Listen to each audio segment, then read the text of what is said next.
creating 8 to 80 cities and moving from talking to doing. And actually someone said, oh, it might rain today. That's why, here in Melbourne, we don't walk or we don't bike.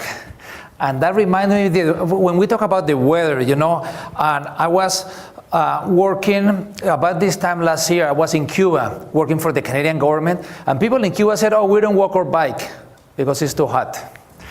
And then I took the plane back to Canada where we are based. And when I got to Canada, they said, oh, here it's too cold. So we always have an excuse. So actually it's nice to hear our Danish friends when they say there is no such thing as bad weather, it's bad clothing.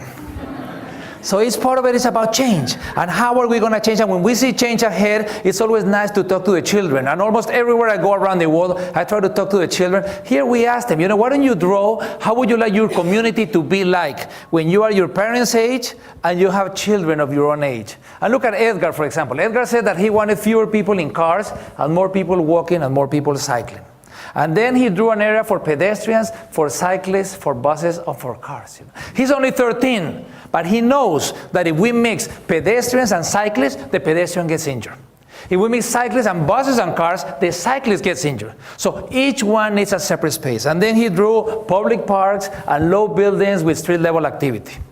In last November, I was in Korea at the National University working with the PhD students, very smart, and I said, hey guys, you better study very, very hard because now the 13-year-olds can summarize urban planning in one drawing.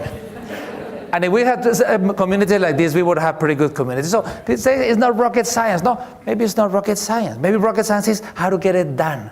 And people ask me, why 8 to 80? What do you mean by 8 to 80? And they say, is this intersection safe? Can I send my kids riding to school or my grandmother to go to the park or the market? I said, look, let's use a rule of thumb. What if everything that we did in our public places had to be fantastic for the 8 and the 80-year-olds?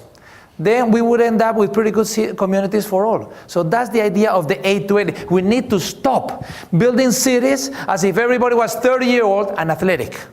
Let's build cities for everyone. That's how we're going to move from talking to doing and creating 880 cities. And yeah, we're thinking and we're talking about walking and cycling and parks and sustainable communities. We're thinking and talking about not enough doing.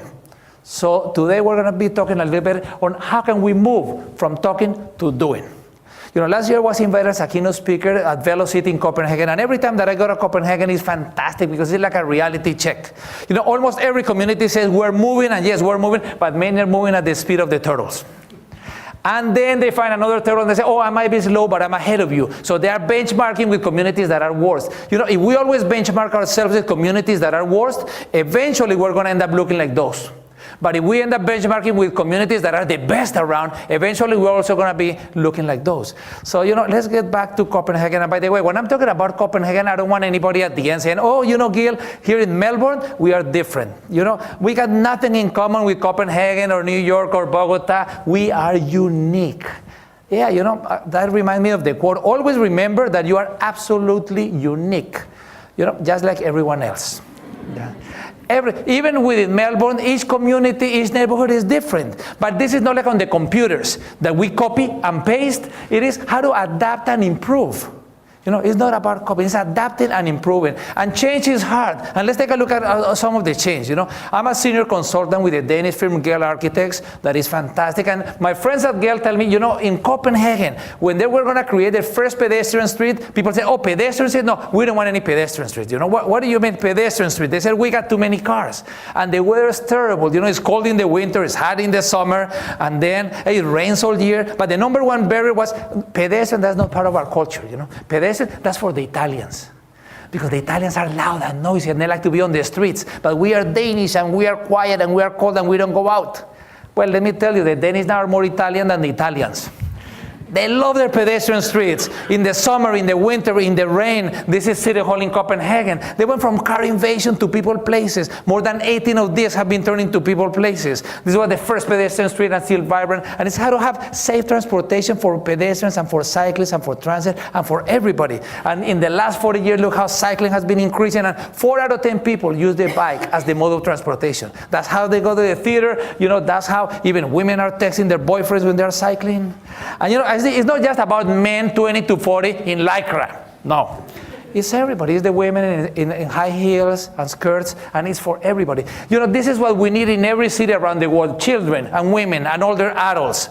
And when cycling has doubled since 1990, they got traffic jams. What a nice problem to have. Can you imagine? 70% of the people that bike in the summer, they bike when there's snow. But then they plow the roads and so on. So it's nice, So change is hard. But also change offers wonderful opportunities. So that's what we're going to be talking about. And now I want to go over some elements on how can we move from talking to doing and creating 880 cities. So I'm going to go through this very fast. 5 elements. 1, sense of urgency. Some people say, Copenhagen has taken 40 years, so we also got 40 years. No, unfortunately, we do not have 40 years. We cannot, On the one thing, we're facing a perfect storm. We got traffic congestion, and we got climate change, and we got obesity crisis, and economic crisis, and all of them seem to be going at the same time. And on top of that, we got population growth. Melbourne or Toronto, where we are based, these cities are going to grow by more than 50% in the next 25 years. And in the world population is going to grow by 3 billion.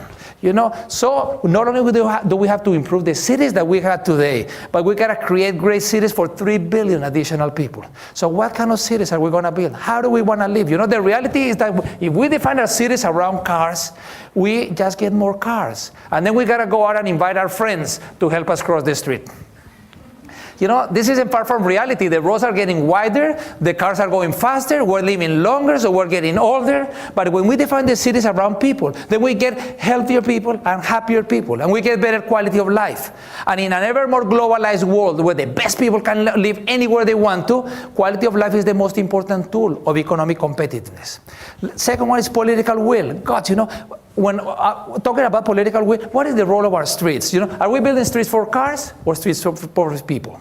Do we want our streets to look like car storage or streets that actually create community? This 4-story car parking that actually work like a vacuum, a gigantic vacuum that sucks the life out of the cities, or street level activity. So these are the things, parking, 93 cars used to park here, now 50,000 people come. So who buys more, 93 cars or 50,000 people? So these are the kind of things. What is the role of the streets? The street space is the most valuable asset in any city. So how are we going to distribute it? Clearly, pedestrians and transit should be first. Let me tell you a little bit about New York, because New York is doing some of the most transformative things. This woman, Janet Sarikan, the Commissioner of Transportation, and the Commissioner of Planning, Amanda Burden, they are transforming the city. For example, 9th Avenue. They went to 9th Avenue. They saw cars on both sides, very dangerous for the cyclists. They went on the New York Times. They said, we're going to create an area for pedestrians, an area for cyclists, an area for cars. And not 30 months later, not 30 weeks later, but 30 days later, they had transformed 9th Avenue. And going from this to this is not about money. It's about having the vision and the guts. Broadway is an avenue that crosses New York. I took this photo 2 years ago. Who were using the bike lanes? The cars and the kamakazes. So I went back last year, and what was Janet doing? Look at this. She was taking away 2 lanes from the cars in order to give it to the cyclists and to the pedestrians with umbrellas and chairs and all of this. And now look at this, Times Square, right in the heart. She's taking away not 2 lanes, the whole thing, 8 blocks, all of it pedestrian. So this is about having the vision. This is about having the leadership. So that's why I said we need a Janet Sarikan in every city, a leader who looks for solutions to the problems and not problems to the solutions. Number 3, leadership. When we talk about leadership, we always think about these world leaders. But no, I want to tell you about this other one, Anne Fenton. She's a friend. She's a teacher of physical education in Orangeville, Ontario. And look at this. She saw that each year fewer and fewer kids were walking to school. And she said, why? They were afraid of the cars. So when they went on holidays, they came back and she was dressed up as a pylon. She shut down the parking lot of the school. And she created 5 drop-off zones no less than 500 meters from the school. And then all of a sudden, the kids started walking to school. The kids started biking. So, we need thousands of Anne Fentons. Number 4, we need doers. And in doers, I want to talk a bit about Bogota, not really because I was commissioner of Parks and Recreation or because afterwards one of my brothers became mayor. Maybe I did a good job as a commissioner, that's why he became mayor. But because Bogota has 1/8 the per capita income of Australia or the US or Canada. And I'm not saying that it's on the same league as this wonderful city. I'm not that crazy. But nevertheless, between 95 and 2001, we did interesting things. We built 5 metropolitan parks, 50 zone parks, and over 800 neighborhood parks. This was one of the metropolitan parks. The Pope came, gave a mass for 1 million people, then they just put a wire fence. And in 36 months, we turned it into this. And we created sidewalks and bikeways and places places for people to walk, and gigantic playgrounds and wave pools and all kinds of things, because this is about creating community and physical activity and so on, and also how to be sustainable and how to do these activities. If you're going to do a velodrome, let's put 3 different sports facilities in the same area. Here we were going to do surface parking, and then someone was going to do a library. We said, what do you do the library? With underground parking, and the community got the library and the parking, and all of a sudden we got a wonderful library with great parking, and it's great for the community. So these are some of the things. From Bogota, another thing is ciclovia. Ciclovia is on Sundays, we open the streets to the people and we close them to the cars. And then this is great for a time of economic recession, because you don't have to build any infrastructure. You got the roads. All you really got to do is close them. And then this has worked very, very well. And along those roads, we do aerobics and we do wall climbings and other kinds of things. This is from the American Airlines magazine. Everybody, young and old and rich and poor. Now we get 1.3 million people every Sunday of the year.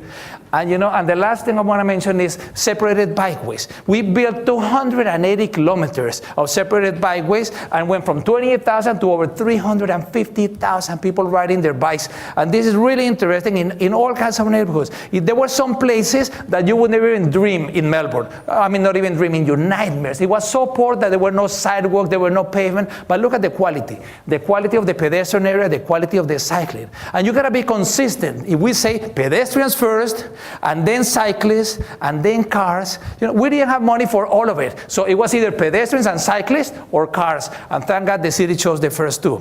And now we got people like this beautiful girl, very happy to do it. And the last point is public participation. In public participation, with the Minister of Health Promotion in Canada, we're working all over Ontario. And the people are eager to participate. The people are so generous. We went to a place like Sudbury, for example, minus 35 degrees. We do a public meeting and we get over 100 people at the public meeting. They could be home watching TV or reading a book or having a coffee next to the fireplace. No, they go to a public meeting because they want to make their community better. And then we ask them, tell us about your impatiens and tell us about your orchids. What are the impatiens? Things that are low cost, low risk, and high visibility. And then a woman says, Gil, when I'm walking home, the sidewalk is very dark. I said, that's nice, but that's not low cost. She said, no, it's very low cost because the street is very well lit. And the sidewalks are very dark. All I'm asking is for someone to go up on a ladder and turn the light the other way. When you ask the community, people come with wonderful ideas. And she's totally right. The streets don't need lights because the cars already have lights. We need the lights on the sidewalk. So those are the kind of things. So I totally agree that we got to ask the community. Orchids are higher cost, 2 to 5 years. Then we went to city council and we went to university. And we also asked the children. For example, the children, we asked them, what your community would be like if it was more walkable and bikeable? And this kid that is going to be mayor someday said, more people will want to stay and more people will want to come. He made the link of a walkable community and economic development. So, in conclusion, we need to think outside the box. This is a time to build alliances. This is a time to build alliances between the public and the private sector and the not-for-profit, between the municipality and the state and the federal and all departments, the education and the environment and transportation and public health and so on. And we got some challenges, but more than challenges, we got wonderful opportunities. How do we create 8-80 cities? It's not about the money. We saw what they did in New York. It's not a technical issue. It's a political one. That's why we need the 5 elements: a sense of urgency. We need the political will. The politicians have to understand that the general interest must prevail over particular. We need leadership, hundreds of adventures. We need doers, people that realize that the citizens are paying them to get things done, not to have too many reasons why things cannot be done. We need public participation. Everybody has to realize public cannot be a spectator any longer. If you're not sending the emails, if you're not making the phone calls, if you're not writing to the editor, someone else is, and that someone else is setting the agenda. So the ducks are in a row.